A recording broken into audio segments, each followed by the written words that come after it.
Oke, kali ini saya akan memberikan informasi yang berkaitan dengan penolakan renovasi vihara di Sukabumi. Ini sebuah kasus yang unik ya. Kenapa renovasi kok ditolak gitu?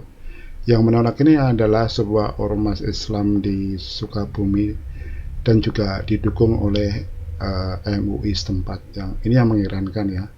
Karena kalau kita perhatikan kan sebenarnya ada forum komunikasi umat beragama di setiap wilayah tersebut. Kenapa organisasi atau forum ini tidak berfungsi seolah-olah ya kalau dalam kasus seperti ini? Ataukah mereka hanya menjadi stempel dari umat agama mayoritas di daerah tersebut, atau memang ya, kita simak beritanya aja ya. Ya, ini adalah beritanya ya. Kasus ini sempat diprotes oleh Himpunan Mahasiswa Buddha Indonesia.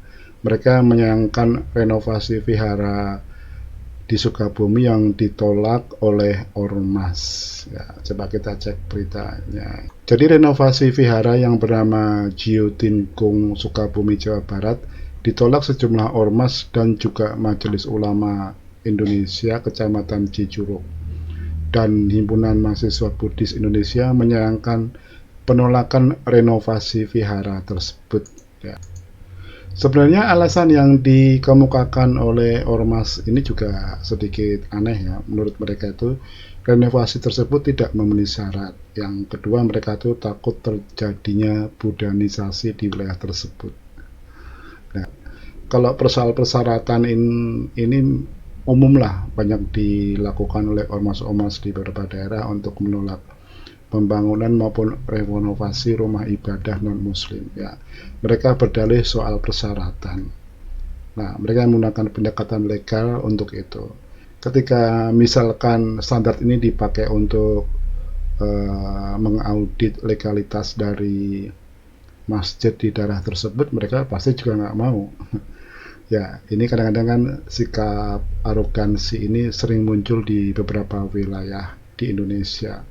Rumah kita NKRI ini dihuni oleh dari berbagai kalangan agama, suku, ras, dan etnis ya. Jadi mestinya kesepakatannya harus menjadi apa istilahnya, dasar atau menjadi panduan kita bersama dalam menjalankan ibadah. Tapi kalau dibumbui dengan prasangka-prasangka seperti adanya budanisasi, kristenisasi, katolikisasi, konghucuisasi ya, susah gitu kan ya. Seperti pada kasus di Bangka Belitung ya, di mana pemerintah juga membangun Universitas Internasional Konghucu, dan juga ditolak oleh ormas tempat yang mengatakan akan merusak kerukunan dan keharmonisan umat beragama setempat. Nah, yang menjadi pertanyaan, apa yang dirusak dari pembangunan perguruan tinggi Konghucu di sana? Ya, seperti halnya kita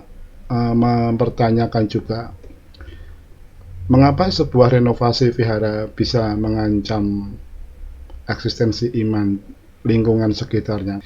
Dalih-dalih seperti ini sering muncul di berbagai daerah seperti ditegaskan oleh pengurus Hikmah Budi ini ya. Hikmah Budi menilai alasan penolakan tersebut sangat tidak berdasar dan berpotensi merusak persatuan dan kerukunan umat beragama. Hal tersebut sangat berbahaya, tidak menutup kemungkinan alasan tersebut akan terus digunakan sebagai dalih pembenaran kaum mayoritas di berbagai daerah kepada minoritas. Nah, harusnya Kementerian Agama dan Pemda setempat ini lebih concern terhadap masalah-masalah seperti ini ya. Karena kalau dibiarkan ya pastinya kasus-kasus seperti ini akan terus bermunculan. Bukannya menimbulkan ketentraman kepada masyarakat, karena akan menimbulkan rasa sakit hati, rasa tidak dimanusiakan, atau rasa tidak anggap. Karena kan yang minoritas pun juga warga negara Indonesia, dan mereka juga berhak hidup di sini dan menjalankan agama mereka di negeri ini ya. Dan itu kan juga resmi diakui oleh pemerintah ya, kecuali memang tidak punya legalitas atau gimana gitu kan ya. Meskipun pemerintah pusat itu sudah secara naratif gitu ya, sudah menghimbau adanya toleransi, tapi masih banyak di daerah yang tidak memperhatikan itu. Ya, semoga apa saya bagikan bermanfaat.